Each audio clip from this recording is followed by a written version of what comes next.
De base, je suis pas une meuf timide.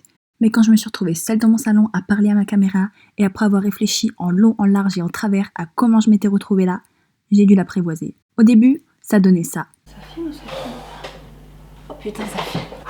Je suis stressée. Et je vous laisse avec la petite de... voilà, les deux couleurs les plus claires. Au début, je m'en servais contre... Bref, elle et moi, on n'était pas copines. Depuis, je me suis entraînée et même si je suis pas encore super à l'aise, j'ai décidé de vous la montrer. Voici ma première vidéo YouTube. Salut tout le monde, bienvenue sur ma chaîne. Je me présente, je m'appelle Charlotte, j'ai 22 ans et j'adore le make-up. Je suis pas une professionnelle, j'ai appris à me maquiller en regardant des vidéos sur YouTube, mais maintenant j'adore ça. Ça fait un petit moment que je voulais créer ma chaîne YouTube, mais j'ai fait passer d'autres choses en priorité, dont une opération du nez, ce qui explique les bleus sous les yeux. Donc au bout de 2 mois, ça ressemble un petit peu plus à des grosses cernes. Mais c'est pas grave, parce que dans la vidéo d'aujourd'hui, je vais vous présenter un make-up tout simple pour tous les jours. Et je vais vous donner 2-3 petits conseils pour bien cacher ces cernes. C'est parti!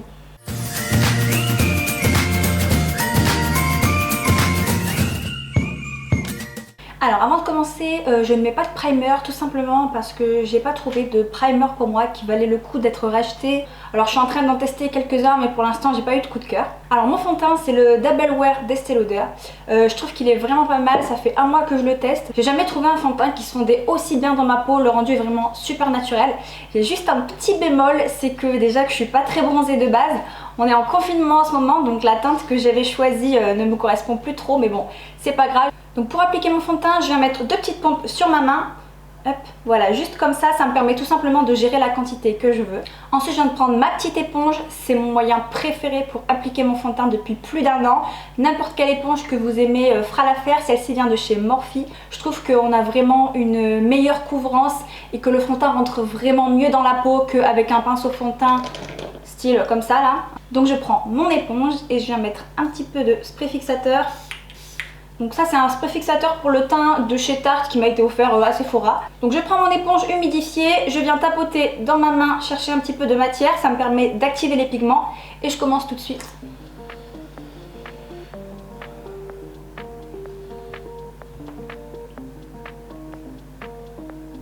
Je commence toujours avec une fine couche et s'il y a besoin je reviens retoucher par endroits.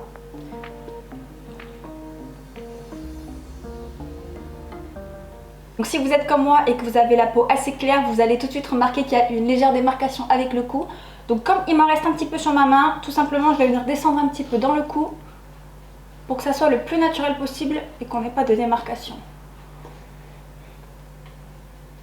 Ensuite je passe au concealer. Alors j'en ai plusieurs. Mon concealer préféré de tous les temps c'est le Tarte Shape Tape, je l'adore. Je trouve que la couvrance elle est incroyable, il est super lumineux.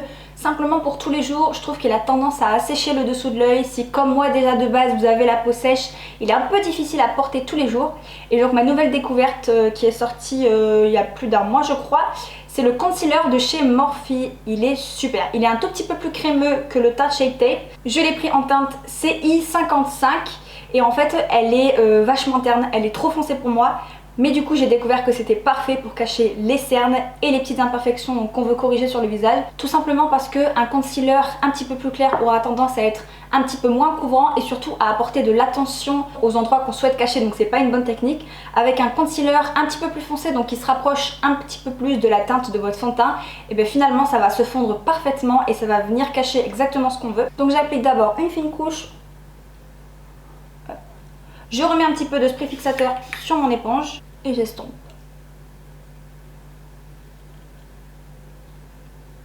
Quand j'estompe mon concealer, je remonte toujours sur mes paupières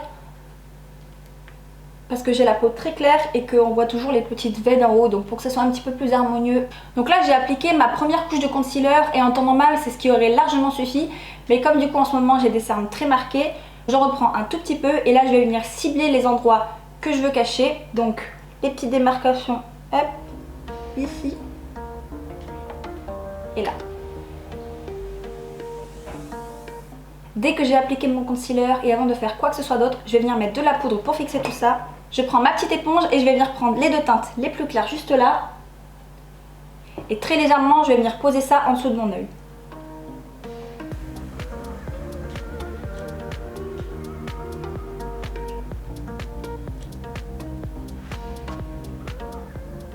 Ensuite avec ce qui me reste, je vais venir sur la paupière toujours pour harmoniser le tout.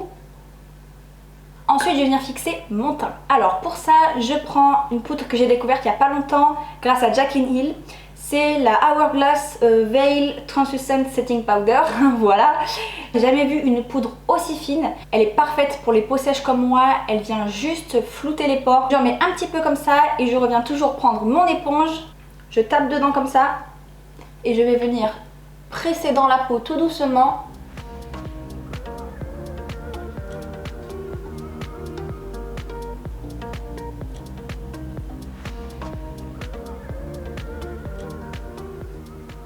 J'aime bien poudrer mon nez parce que c'est la partie de mon visage qui a tendance à briller au cours de la journée. Donc je suis très généreuse. Et je descends bien sur les arêtes du nez. Parce que j'ai encore des petites cicatrices là qui sont en train de se refermer. D'ailleurs j'ai l'intention de vous faire une vidéo sur mon opération du nez. Donc si jamais vous avez des questions, mettez-les en commentaire, j'y répondrai avec plaisir.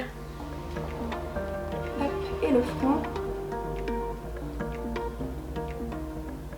Avant de passer au bronzer, j'aime bien vérifier que ces zones-là sont bien poudrées pour que le bronzer se fonde parfaitement dans la peau. Donc là je reprends ma palette Kat Von D et je prends ce pinceau, donc c'est le Morphe M527 et je viens de prendre la teinte du milieu. Je fais un petit... Alors je vais partir juste au-dessus de mon oreille là et je vais descendre en direction du coin de ma bouche. Je viens pas jusqu'au bout pour pas que ça soit trop bizarre, mais je vais m'arrêter un petit peu vers là pour créer cette jolie ombre.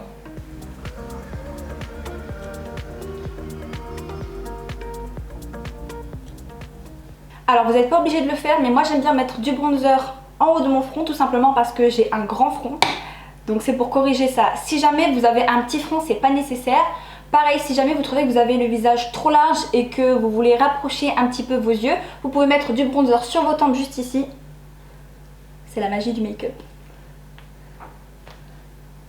Je sais pas si vous avez remarqué, mais le fait qu'on commence à mettre des couleurs chaudes sur le visage, ça va faire ressortir les cernes, donc parce que c'est des couleurs un petit peu plus froides, type bleu-vert quoi.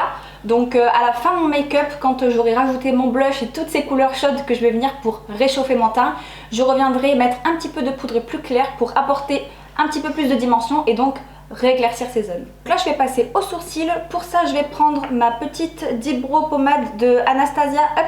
Moi j'ai la teinte top et ensuite je prends toujours le pinceau de Anastasia, celui-là c'est le pinceau 12. Il est super fin et il est parfait pour faire du poil à poil. J'aime bien faire ça quand c'est un make-up de tous les jours pour pas trop charger mes sourcils. Alors je commence toujours par la queue du sourcil. Et surtout la petite ligne du dessous, je vais venir d'abord dessiner la forme de mon sourcil.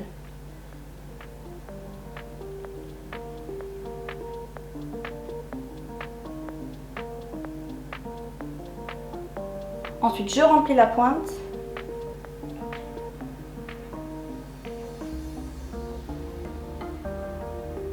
Et là, je n'ai toujours pas repris de produit. Avec ce qui me reste, je vais venir légèrement dessiner la ligne du dessus. Là, j'ai repris un tout petit peu de produit et je vais venir dessiner mes poils pour la tête du sourcil.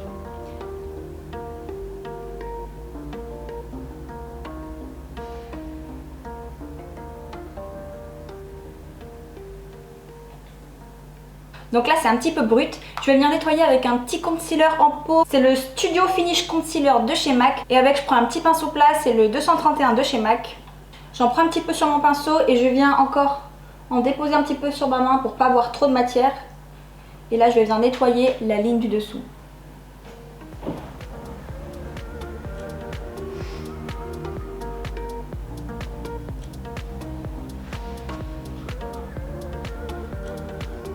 Ensuite je passe à la queue du sourcil.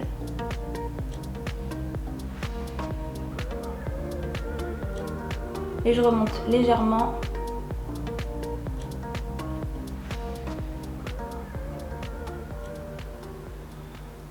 Ensuite je passe au blush. Alors mon blush préféré de tous les temps, c'est le Sincère de chez MAC. Donc il est fatigué hein, comme le concealer. Mais j'adore les blushs de chez MAC. Et je prends un pinceau blush, donc celui-là c'est la collection Morphine avec Jaclyn Hill, c'est le GH04.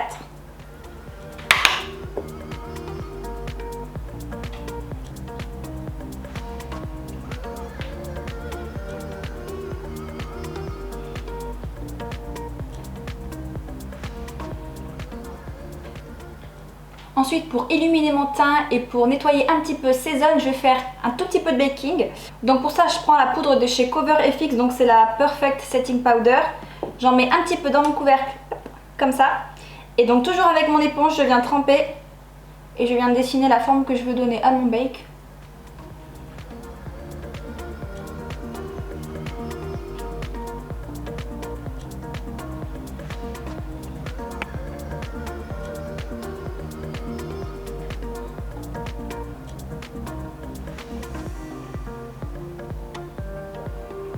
J'en mets aussi un tout petit peu sous le dessous des yeux.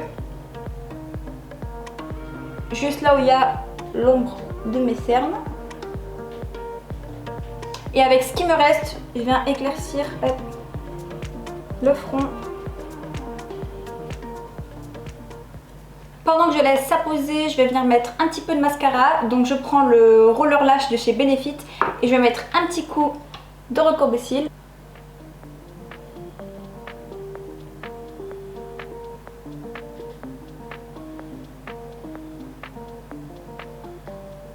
J'en mets aussi un petit peu sous le ras de cils inférieur. Voilà, c'est pas le mascara qui va apporter un volume de dingue. Par contre, il affine les cils et il les allonge. Je trouve que c'est super joli et que c'est parfait pour un make-up de tous les jours. Ensuite, je vais prendre un tout petit pinceau poudre et je vais enlever ce bake.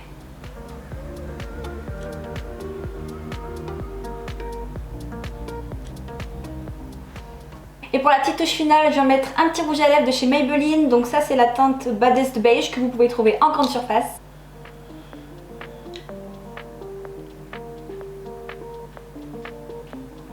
Voilà tout le monde, cette vidéo est terminée. Merci de l'avoir regardée jusqu'au bout. Si ça vous a plu, mettez un petit like ou abonnez-vous, ça me ferait trop plaisir. Et je vous dis à bientôt dans une prochaine vidéo. Ciao!